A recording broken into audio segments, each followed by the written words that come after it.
Terima kasih kerana memilih channel ini. Sebelum kita mulakan video ini, sila pertimbangkan untuk menekan butang like, share dan subscribe dan aktifkan butang lonceng anda agar anda sentiasa mendapat info-info percuma pada setiap hari dari channel kami. Dan tinggalkan komen anda kerana komen anda amatlah dihargai. Terima kasih. Datuk Seri Anwar Ibrahim perlu kekal sebagai Perdana Menteri sehingga tamat penggal demi memastikan kestabilan politik di tengah-tengah ketidaktentuan ekonomi, kata bekas Menteri Ekonomi Datuk Seri Rafizi Ramli. Ahli Parlimen Pandan itu berkata, sebarang pertukaran kerajaan ketika ini boleh menggugat usaha mengurus cabaran ekonomi yang semakin meningkat, termasuk unjuran pertumbuhan yang perlahan di seluruh rantau ASEAN. Kita tak boleh tukar kerajaan sekarang kerana kita sedang berdepan cabaran ekonomi yang serius, katanya dalam audio siar yang berhenti menteri semalam. Beliau merujuk ramalan negara seperti Indonesia, Thailand, Vietnam, Singapura dan Filipina mungkin mengalami penurunan pertumbuhan sebanyak 2% hingga 3%. Menurut Rafizi Ramli, jika pertumbuhan Malaysia merosot kepada 3% atau lebih rendah, ia boleh membawa risiko besar kepada negara dalam tempoh 1 hingga 2 tahun akan datang, katanya. Sehubungan itu, bekas Timbalan Presiden Parti Keadilan Rakyat PKR itu menekankan kerajaan stabil diperlukan untuk mengurus keadaan itu dan menamatkan penggal pemerintahan 5 tahun bermula hujung 2022. Pembangkang telah merancang himpunan besar-besaran turun Anwar pada 26 Julai untuk mendesak Anwar meletak jawatan. Penganjur mendakwa mereka menjangkakan hingga 300,000 peserta meningkat berbanding sasaran awal iaitu 50,000 orang. Rafizi Ramli berkata, beliau tidak berniat mengkritik atau memalukan Anwar Ibrahim di Dewan Rakyat apabila ia bersidang semula Isnin ini. Kenyataan itu susulan kenyataan Anwar sebelum ini bahawa beliau tidak bercadang mengambil tindakan disiplin terhadap ahli Parlimen Parti Keadilan Rakyat PKR yang menyuarakan pandangan berbeza mengenai pelantikan kehakiman. Minggu lalu, 19 bahagian PKR di Johor menggesa supaya Rafizi Ramli dan 8 lagi ahli Parlimen digantung selepas mereka menuntut penubuhan Suruhanjaya Siasatan Diraja RCI dan 1 pendengaran Parlimen berhubung kelewatan dalam pelantikan jawatan kehakiman tertinggi. 9 ahli Parlimen berkenaan mendakwa isu itu merupakan krisis perlembagaan, satu dakwaan yang dinafikan oleh Jabatan Peguam Negara. Jabatan itu turut menolak cadangan penubuhan RCI dan menyatakan bahawa proses pelantikan sedang berjalan mengikut Perlembagaan Persekutuan.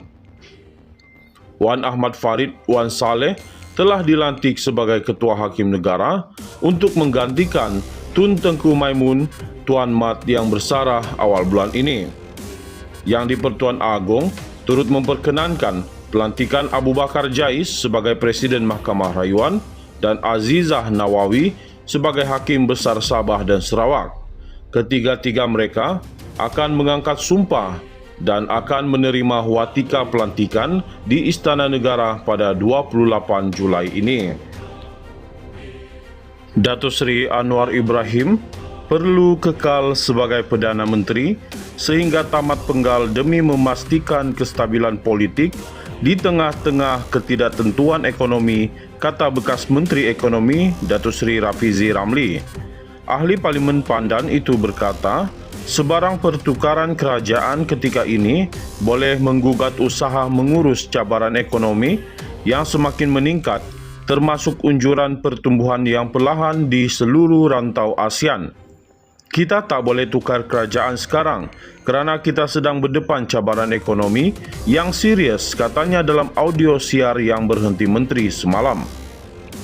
Beliau merujuk ramalan negara seperti Indonesia, Thailand, Vietnam, Singapura dan Filipina mungkin mengalami penurunan pertumbuhan sebanyak 2% hingga 3%. Menurut Rafizi Ramli, Jika pertumbuhan Malaysia merosot kepada 3% atau lebih rendah, ia boleh membawa risiko besar kepada negara dalam tempoh 1 hingga 2 tahun akan datang, katanya. Sehubungan itu, bekas timbalan Presiden Parti Keadilan Rakyat PKR itu menekankan kerajaan stabil diperlukan untuk mengurus keadaan itu dan menamatkan penggal pemerintahan 5 tahun bermula hujung 2022. Pembangkang telah merancang himpunan besar-besaran turun Anwar pada 26 Julai untuk mendesak Anwar meletak jawatan. Penganjur mendakwa mereka menjangkakan hingga 300,000 peserta meningkat berbanding sasaran awal iaitu 50,000 orang. Rafizi Ramli berkata, beliau tidak berniat mengkritik atau memalukan Anwar Ibrahim di Dewan Rakyat apabila ia bersidang semula Isnin ini. Kenyataan itu susulan kenyataan Anwar sebelum ini bahawa beliau tidak bercadang mengambil tindakan disiplin terhadap ahli Parlimen Parti Keadilan Rakyat PKR yang menyuarakan pandangan berbeza mengenai pelantikan kehakiman. Minggu lalu, 19 bahagian PKR di Johor menggesa supaya Rafizi Ramli dan 8 lagi ahli Parlimen digantung selepas mereka menuntut penubuhan Suruhanjaya Siasatan Diraja RCI dan 1 pendengaran Parlimen berhubung kelewatan dalam pelantikan jawatan kehakiman tertinggi. 9 ahli Parlimen berkenaan mendakwa isu itu merupakan krisis perlembagaan, satu dakwaan yang dinafikan oleh Jabatan Peguam Negara. Jabatan itu turut menolak cadangan penubuhan RCI dan menyatakan bahawa proses pelantikan sedang berjalan mengikut Perlembagaan Persekutuan. Wan Ahmad Farid Wan Saleh telah dilantik sebagai Ketua Hakim Negara untuk menggantikan Tun Tengku Maimun Tuan Mat yang bersarah awal bulan ini. Yang di-Pertuan Agong turut memperkenankan pelantikan Abu Bakar Jais sebagai Presiden Mahkamah Rayuan dan Azizah Nawawi sebagai Hakim Besar Sabah dan Sarawak. Ketiga-tiga mereka akan mengangkat sumpah dan akan menerima watika pelantikan di Istana Negara pada 28 Julai ini.